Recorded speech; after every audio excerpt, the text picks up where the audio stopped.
जय हिंद बच्चों, हम अपनी लास्ट क्लास में लेसन 5 क्लास 10th अच्छी तरह स्टडी कर चुके हैं। लेसन 5 का नाम था द स्नीज।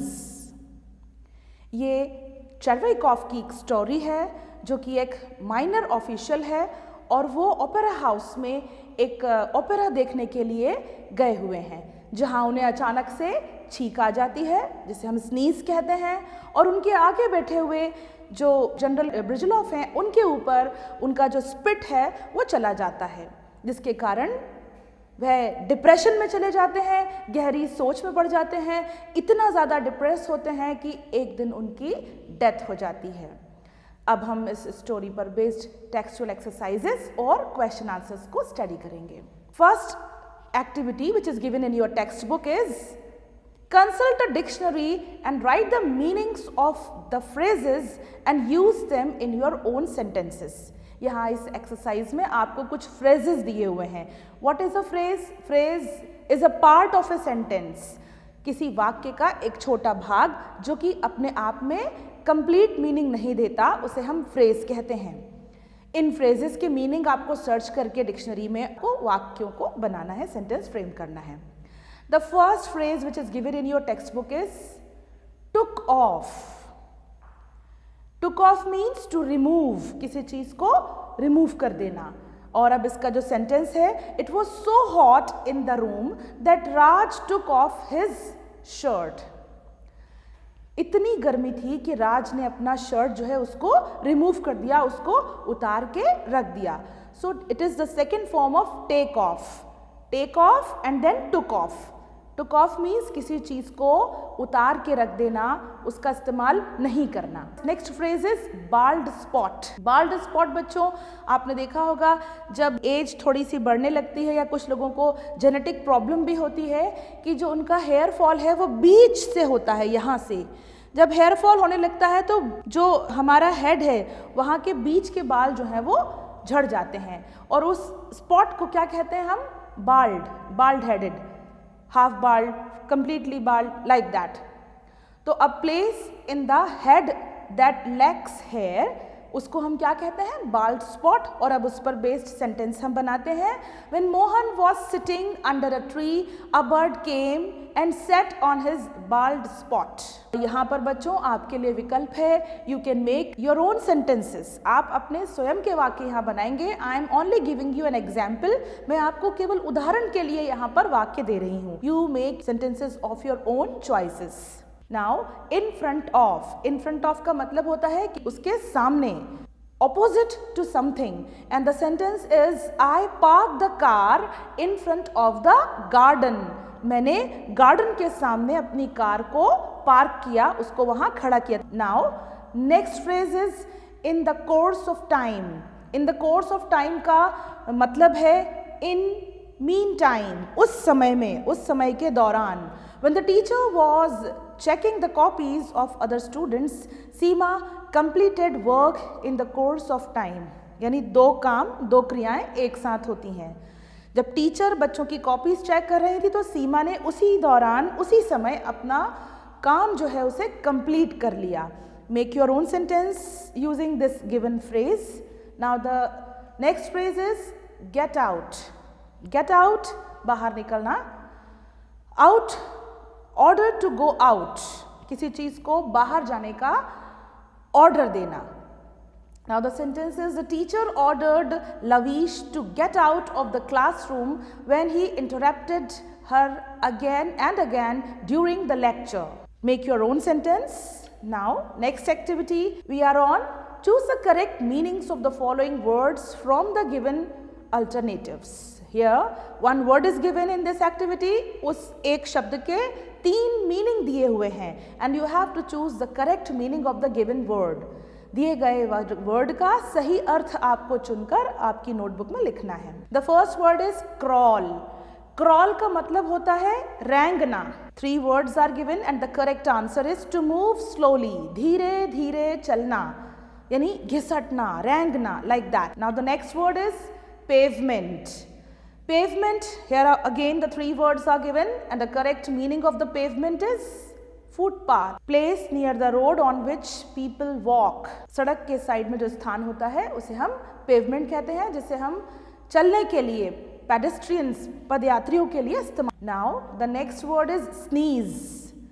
जैसा कि लेसन का नाम है, sneeze a sudden and noisy release of air through nose, नाक के द्वारा अचानक से एयर का रिलीज होना, दैट इज कॉल्ड स्नीज, जिसे हम अपनी भाषा में छींक कहते हैं, जिस पे हमारा कंट्रोल नहीं है, जो अचानक से, सडन यानी अचानक से आ जाती है।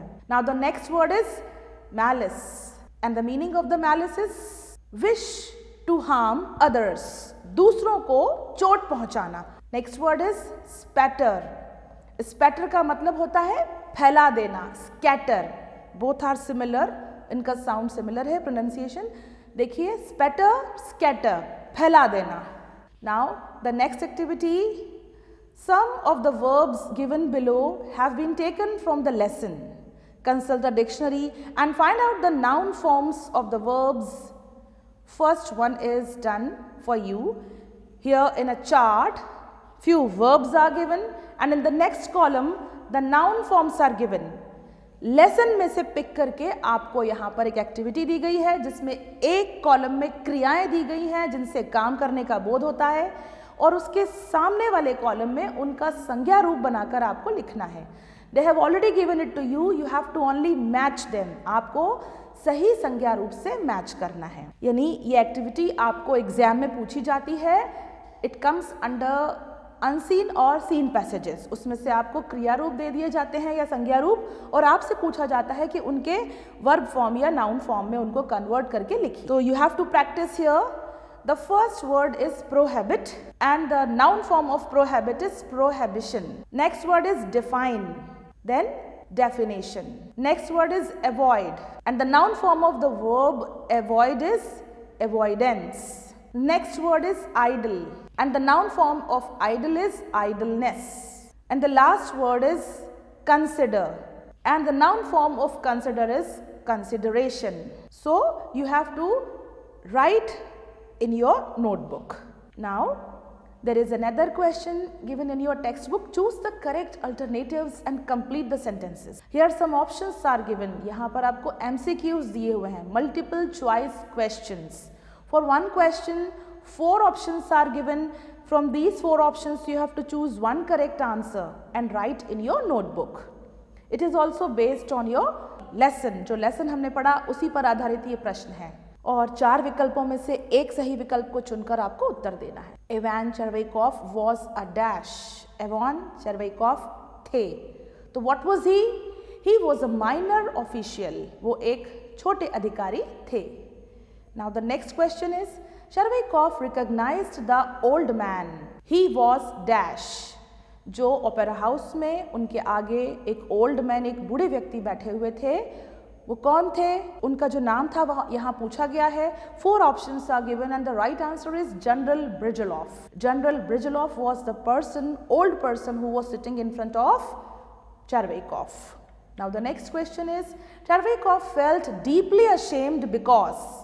चर्वेकॉफ को बहुत ही गहरी शर्मिंदगी हुई, क्यों हुई? Why was he ashamed? And the right answer is he had sneezed on an old man accidentally. उन्होंने इस बूढ़े व्यक्ति पर दुर्घटनावश छींक दिया था। It was natural. Now Chervyakov addressed General Brizzhalov as dash. General Brizzhalov को उन्होंने क्या कहकर एड्रेस किया? 4 options are given and the right answer is your excellency. हम अपने बड़े अधिकारियों को रेस्पेक्टफुली बात करते हैं, तो उन्होंने जनरल ब्रिजलॉफ को योर एक्सीलेंसी कहकर संबोधित किया। Now the next question is Chervyakov kept on going to General Brizzhalov to beg his pardon again and again because. Why was he going to General Brizzhalov to beg pardon? beg pardon का मतलब होता है क्षमा मांगना, माफी मांगना। तो why was he going to the general again and again? बार बार क्यों जा रहे थे वो? Because he was too much worried, क्योंकि वे बहुत ज़्यादा चिंतित थे। That is why he was going for apologizing. Now we come to the language practice part. अभी तक जितनी हमने exercises करी, these exercises were based on the lesson, on the story. Now we come to the grammar part of the lesson, जिसमें हम grammar पर आधारित activities को करेंगे. Here is a question. My principal joined the school in 1999. Mr. Das had already been teaching for 10 years. Two sentences are given in this. In these two sentences, what have you noticed? Here the student is talking about a situation in the past. In the first sentence, my principal joined the school in 1999. This sentence is showing the incident has done in past. इस वाक्य के अंदर पूर्व की घटना का वर्णन किया जा रहा है. My principal joined the school in the past. मेरे प्राचार्य ने स्कूल को पूर्व में ज्वाइन किया था.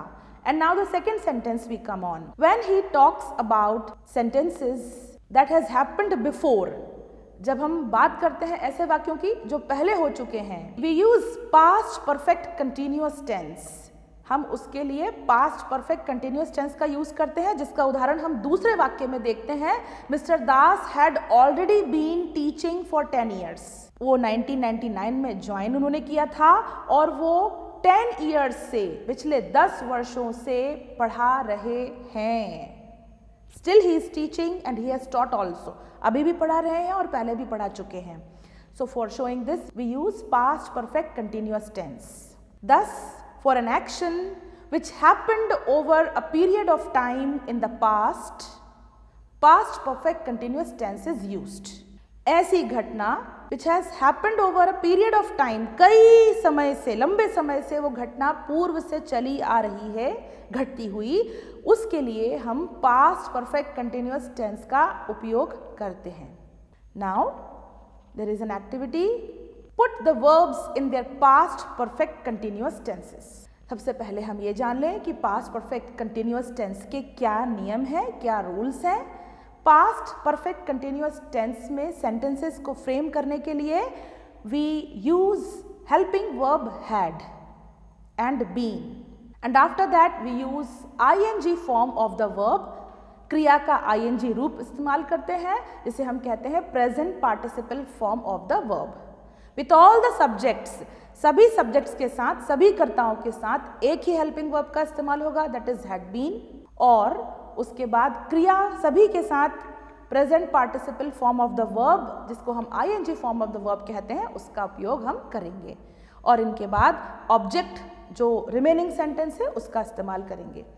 तो there are two things which you have to remember. With all the subjects we use had been helping verb, and the second thing we use ing form of the verb, that is called present participle form of the verb, and then your sentence is complete.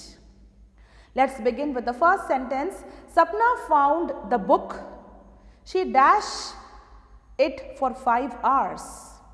और bracket में आपको क्रिया का first form दिया हुआ है. इस first form को आपको आईएनजी फॉर्म में चेंज करके लिखना है और इसके साथ आपको हेल्पिंग वर्ब को ऐड करना है, which is very very important. And the helping verb which is used in this tense is had been. Sapna found the book. First sentence, she had been looking for it for 5 hours. Now the next sentence, the businessman went bankrupt. ये घटना हो गई. Now next, he had been losing money for several years. वह कई सालों से पैसा जो है उसको घाटे में जा रहा था, इसीलिए द बिजनेसमैन वेंट बैंकरप्ट, को उसके ऊपर बैंक का काफ़ी कर्जा चढ़ गया था. मिनाली फेल्ट टायर्ड. मिनाली को बहुत थकान महसूस हुई. नेक्स्ट सेंटेंस, जिसको हमको पास्ट परफेक्ट कंटिन्यूअस टेंस में कन्वर्ट करके लिखना है. She dashed in the pond since morning. And the bracket swim verb is given. You will complete the sentence using Minali felt tired. She had been swimming in the pond since morning. भाई मिनाली थकी हुई थी. क्यों थकी हुई थी? Because she had been swimming in the pond. सुबह से, since morning, वह पॉन्ड के अंदर स्विमिंग कर रही थी, यानी घटना अभी भी जारी है और सुबह से हो रही है, हो चुकी है आदि और अभी कंटिन्यू है. That is why Minali felt tired, इसीलिए मिनाली को थका हुआ लगा. Now the next sentence is, I was half an hour late. मैं आधा घंटा लेट हो गया था. I dash for the bus for 40 minutes.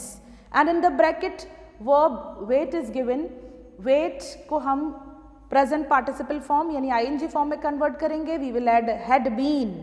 I had been waiting for the bus for 40 minutes.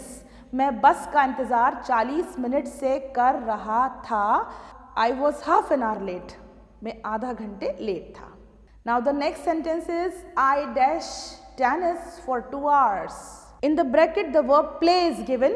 Play, you will add ing and you will add helping verb had been. I had been playing tennis for 2 hours. I got tired and took rest. मैं 2 घंटे से tennis खेल रहा था. That is why I got tired and I took rest. मैं थक गया था इसीलिए मैंने आराम किया. So children, this was the activity which was based on past perfect continuous tense. Remember the helping verb and the form of the verb while completing this. Now we come to the writing time of the lesson. In the writing time, one question is given. Write an application to your principal for a certificate. How to write a formal letter, we'll discuss. Writing formal letter is very important. Every now and then we need to write this letter to our respected principals, sometimes commissioners, collectors or the superintendent of any office, etc. यहाँ आपको आपके principal को एक certificate लिखने के लिए, एक application लिखने के लिए कहा गया है. So first you will remember the format of the letter, कि लेटर का फॉर्मेट क्या होता है. In the beginning we write the address to whom we are writing, then we write subject, then salutation, and then we write the body of the letter, and then in the last we submit the letter to the officials. So in the beginning you will write the principal, Government Higher Secondary School, Raisen. It is already given in your textbook. You have to focus carefully and then you have to practice writing your own letters. And then you will write the subject, that for what are you writing this application. आप किसके लिए ये application लिख रहे हैं. That reason you have to mention in a short form. Like you have to mention it in this form, sports certificate or games certificate, like that. Now salutation. Sir, I want to state that I have been a very good player of volleyball in the school and have participated many times in the state level tournaments. I have got admission in a polytechnic college. I have to submit the sports certificate with the application form. Please issue me the sports certificate. Submission, अब हम इसको submit करेंगे. For that we will write thank you, yours obediently, Rohit. So this is an example which is given in your textbook. On the basis of this application, you have to frame few more applications of certificates. और भी दूसरे certificates आप इसी तरह से application में लिखकर पूरा कर सकते हैं और उसकी अर्जी लगा सकते हैं. तो बच्चों, हमने लेसन को अच्छी तरह स्टडी किया, उस पर बेस्ड टेक्सचुअल एक्सरसाइजेस की, वोकेबुलरी बेस्ड एक्सरसाइजेस करी, क्वेश्चन आंसर्स करे, ग्रामर में हमने पास्ट परफेक्ट कंटिन्यूअस टेंस में उसके नियम सीखे और उसकी एक्टिविटी को पूरा किया. And finally we have focused on the letter writing. आज की क्लास में इतना ही. धन्यवाद.